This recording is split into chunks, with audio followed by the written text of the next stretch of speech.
back to another episode of Baseball in the Bible. I'm Riker, and I'm here with my dad. Ryan, feels weird to call him that. He's my dad, but... That's me. that's We're his here. name. We're back. We're back. Another episode. How is life going for you? Life's going good. I'm 11. You don't have any bills to pay don't or have anything? bills to pay or anything. Yeah. Not working hard on the job or anything like that. Oh, school's hard enough. School's going good, though? School's going good. Good grades. Got all that going for me. So. Okay. Well, we're back again. I'm going to cover a couple just quick topics today. We're going to do our devotion, start off with that, Right. read through the book we've been reading, and just go from there, right? From there, yeah. All right. So you want to jump in with the devotion? Yeah, sure. Well, and hold the book up again. Remind everybody the book we're using. This is 1 minute devotions for young baseball players. Lots of good devotions in there, so we're just going through it. And today's lesson is entitled what? Too stubborn to quit. The verse is, which can we just include this as our verse of the day? Yeah, this is our verse of the day. All right, verse of the day. Luke 16:10. Whoever can be trusted with very little can also be trusted with much. And whoever is dishonest with very little can also be dishonest with much.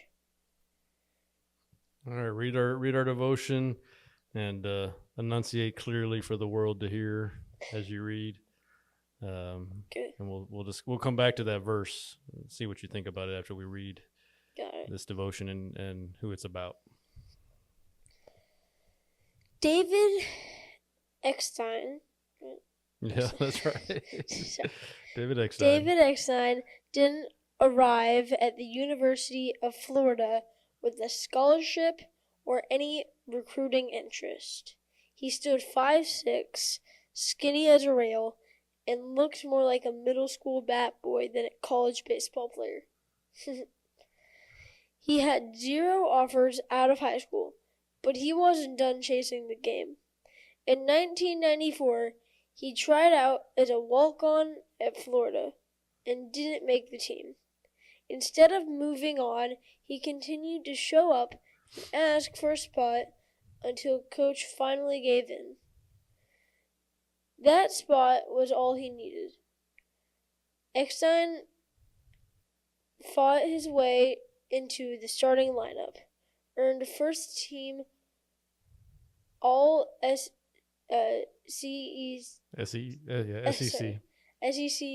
honors twice, and helped Florida finish third in the College World Series. The Boston Red Sox drafted him in the 19th round, but after 4 years in the minor league system, he was let go. But just like before, Eckstein was too stubborn to quit. I apologize if I'm stuttering a lot. You can get this book and read it for yourself if you're tired of me. Soon after, the Los Angeles Angels picked him up. He earned the starting shortstop position, and he quickly became known for his hustle and grit. In 2002, he helped the franchise win its first World Series. Later, he signed with the St. Louis Cardinals and played a clutch role in their 2006 championship run. He capped it all off as the World Series MVP. Correct. We actually have the ring right here. We'll get into that.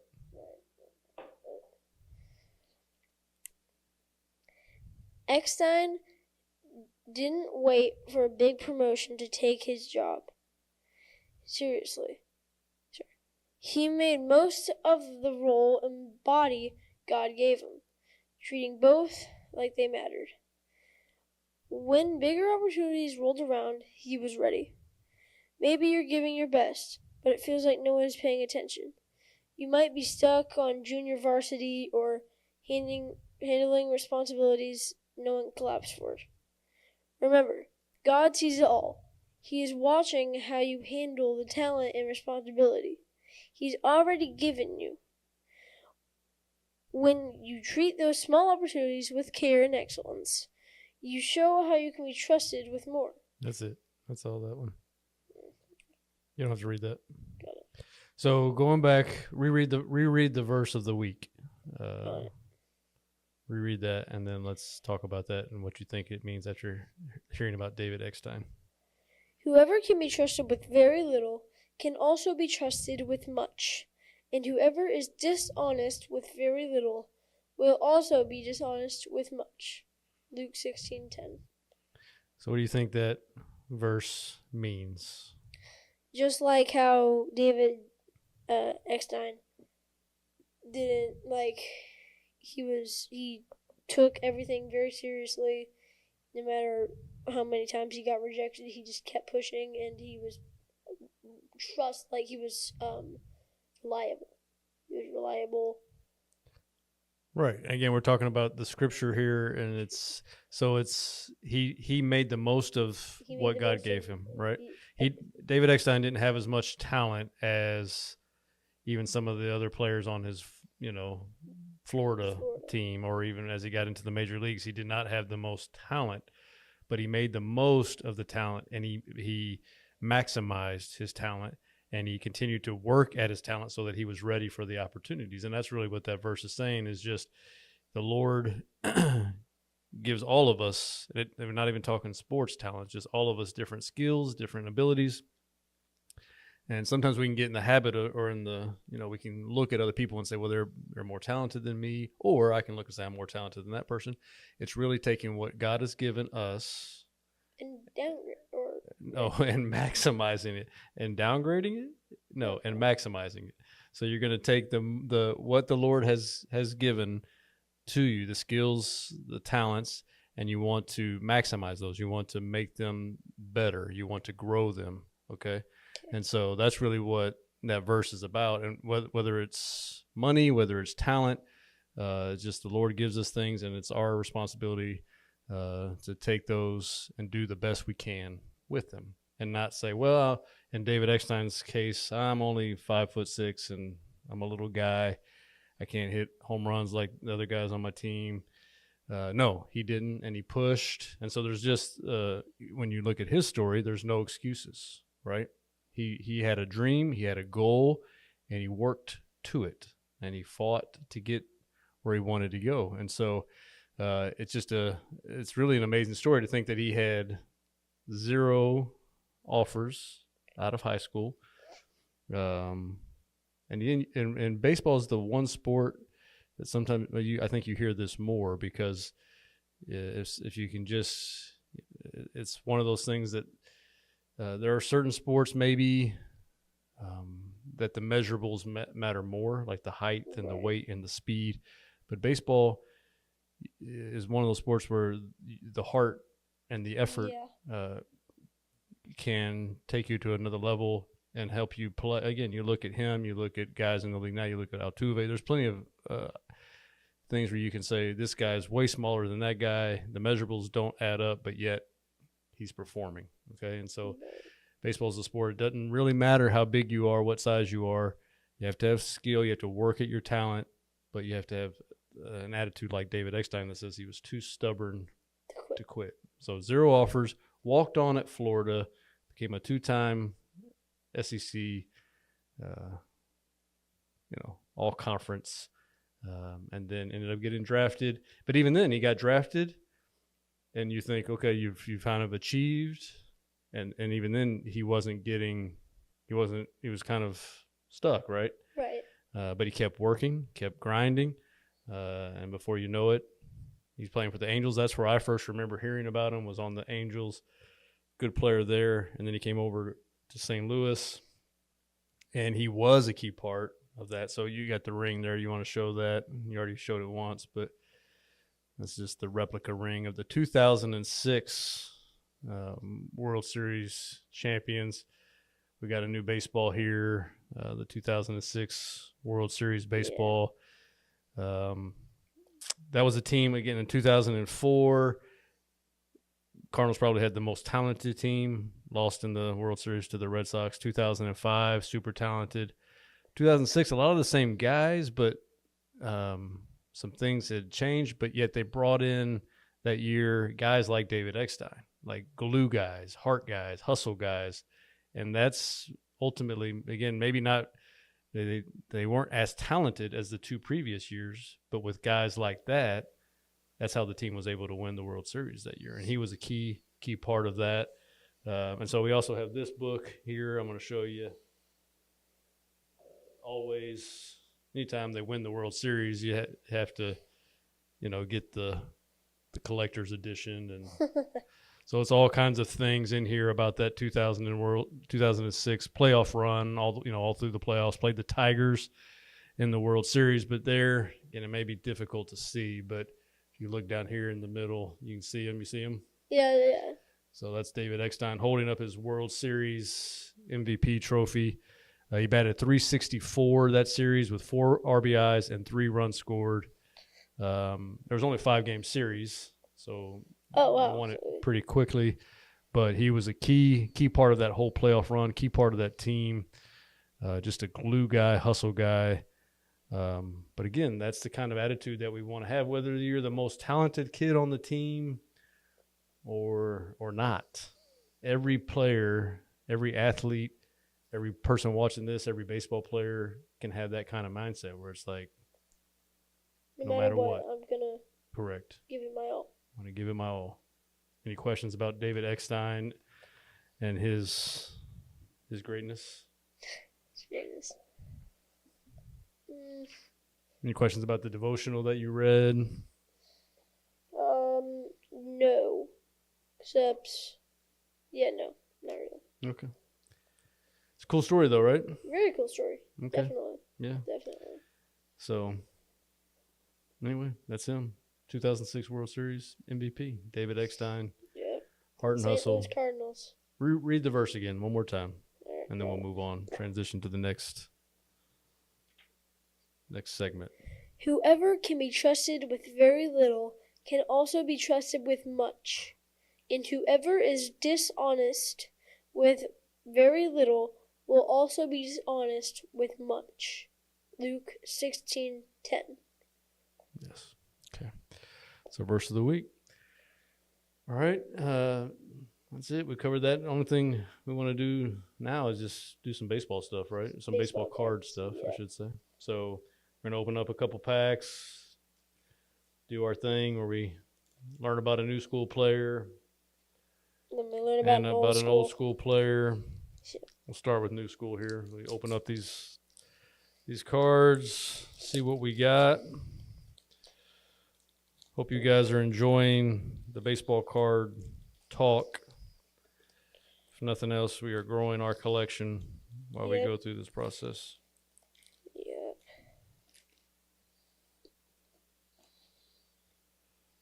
All right. Got Adley Rutschman. Whoa, another summer superstar. Fernando Tatis Jr. All right. Nice. Yeah. I have Nolan Arenado version of that card. Royce Lewis. Richard Fitz. Recently traded to the Cardinals, Richard Fitz was. Oh. Luis Arias. I didn't get any Cardinals that go around. Here's Kumar Rucker. Huh. You know who he is? Nope. He's a Ranger. Oh, he's a Ranger. Kumar Rucker. Okay. Oh, I got Juan Soto. Oh, he's a stud. He is a stud. What'd you get? Fernando Tatis Jr. Got a couple Dodgers. Who do we want to learn about? Pete Alonso. I think, I don't know. You want to go with Tatis Jr.? Sure, Tatis Jr. Why not? All right. Well, I think everybody knows about Fernando Tatis Jr., but you haven't heard his name in the baseball world.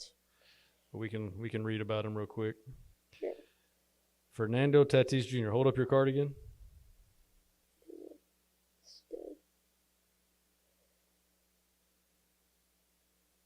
There he is. Beautiful card. All right, Fernando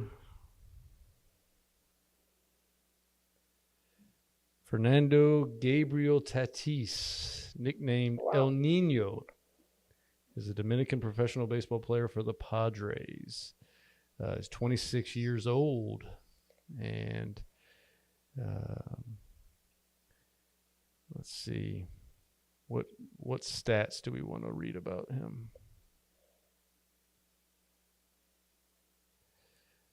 One thing I'll tell you as I'm looking this up. So his career statistics through 2025: 277 career batting average, 152 home runs, 393 RBIs, 124 stolen bases, three-time All-Star, two-time All-MLB First Team, two-time Gold Glove Award, two-time Platinum Glove Award, two-time Silver Slugger Award. Made his debut in 2019 as a shortstop. Is there anything he didn't get?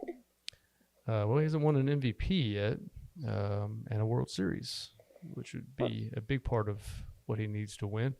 He had an issue a couple years ago, just some PED stuff. I mean, he showed some immaturity a couple years ago, but I think it seems like he's kind of gotten that all under control, grown up a little bit. He did sign a big contract back in 2021, 14 years, $340 million. So big contract there. But again, at that time when he kind of was he's kind of one of the faces, the young faces of the league, and got into a little, not trouble, just doing some silly things, and did get suspended for a little bit. So I guess it was trouble, but just it seems like he's grown up. Great guy. His dad played for the Cardinals, just so you know. So there's always hope that he's going to come back to St. Louis at some point. His dad, let me just say this about his dad. His dad, I don't remember what year it was, but he hit 2 grand slams in 1 inning. It was one of those great, I forget what year that was, but he came up, it was one of those innings where they were just scoring a ton of runs, and he came up and he hit 2 grand slams in the same inning. So forever a legend, Fernando Tatis Sr., and holding out hope that at one point, Junior will wear the birds on the bat. But right now, he's a Padre, and just a great player. So that's him, Fernando Tatis. Now we'll do a little old school real quick. Let me grab my cards.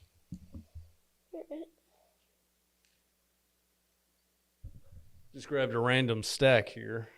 So I'm going to look through, name some names. Dave Magadan, Johnny Grubb, Eric King, Danny Jackson, Tyrannosaurus Rex, Felix Fermin, Brett Butler, Roberto Kelly, just some old school here. Bob Tewksbury, one of the great names all time. Ozzie Guillen, George Bell, Ken Griffey is a senior. Ken Griffey senior card. I have his rookie Terry card. Pendleton. You have a Ken Griffey Jr. rookie card, not senior. Oh, not senior. Larry rookie. Parrish, Rick Sutcliffe, Bob Boone. So some of these great things here. Some of these old cards. We'll learn. Let's just see. Random. Let's pick. Trying to look just what looks like a cool old school card here. No, we'll go with this one. This old Donruss, 89 Donruss card. Gerald Perry for the Braves. MVP. Yeah, Gerald Perry. Let's read about Gerald Perry, learn about him real quick. I don't know that he won an MVP. That might be, does say it on his card though, doesn't it? It does on his card. It says 3 letters MVP. So I believe you should make some assumptions.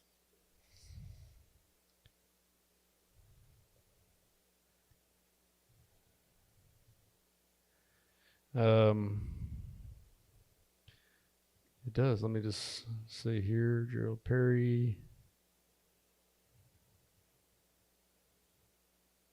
There he is. There he is. 65 years old. Gerald Perry Played from 1983 to 1995. Played for the Atlanta Braves, Kansas City Royals, and St. Louis Cardinals. Yeah.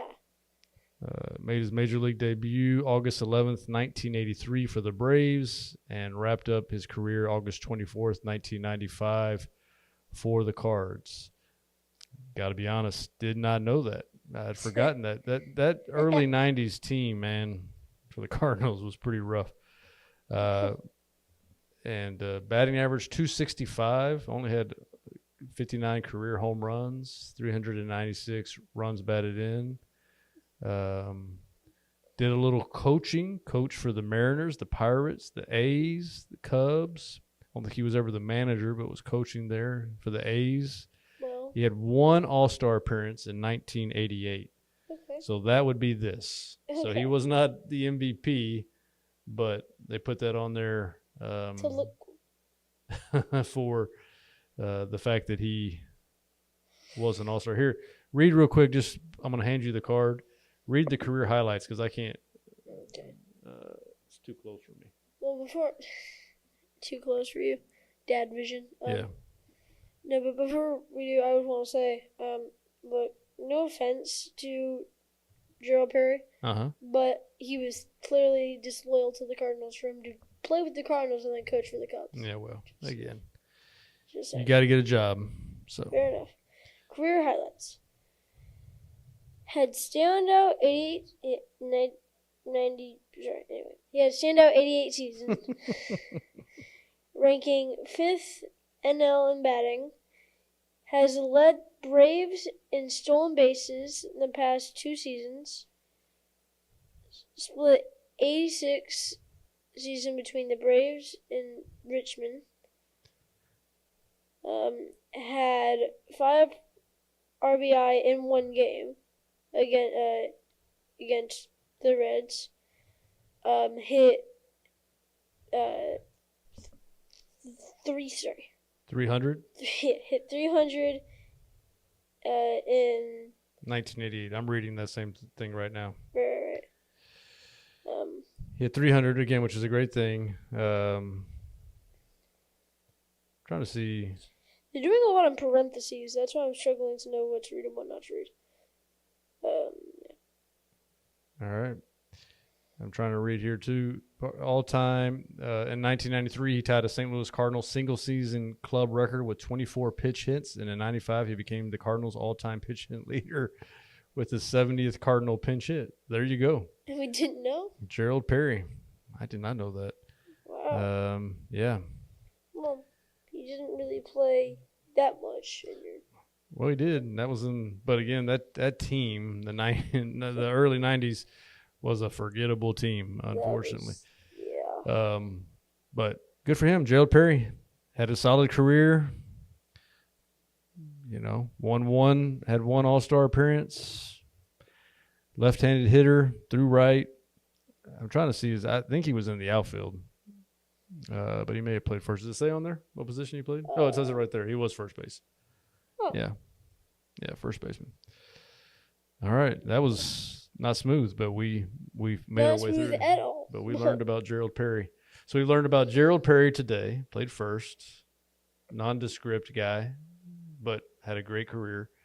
We learned about Fernando Tatis, who is kind of the opposite of that, very in your face, and having a great career. And then we learned about David Eckstein.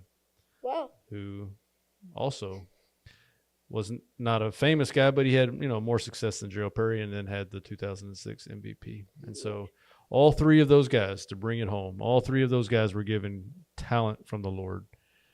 And probably Tatis was given more God-given talent than those guys, but they've all had to work hard to try to maximize their talent and get the most out of what God has given them. So for you watching, for me, anything the Lord has given, we've got to take that and try to and do our best with it. Honor Him by working hard and being faithful with our talent and what the Lord has blessed us with, right? Right. Any questions as we wrap up today? No, not really. Not really. Okay. There we go. We've learned. It's a very informational episode. Yeah. Keep collecting cards. We're going to keep opening them. All right. Having fun with that. All right, pray us out, son, and we will get out of here. Lord, thank you for another episode, Lord. Just pray that the viewer watching this would just be able to go out and tell other people about what you have done for them. They might not have the most talent, but I pray that you would just let them maximize it, and whoever's watching this, no matter what they want to do, you've given them something to work hard at. You've given them something to be good at. And I pray that we would all maximize the talents that you have given us. In Jesus' name, amen. Amen. All right. See you on the next one. See you on the next one. Thank you, guys.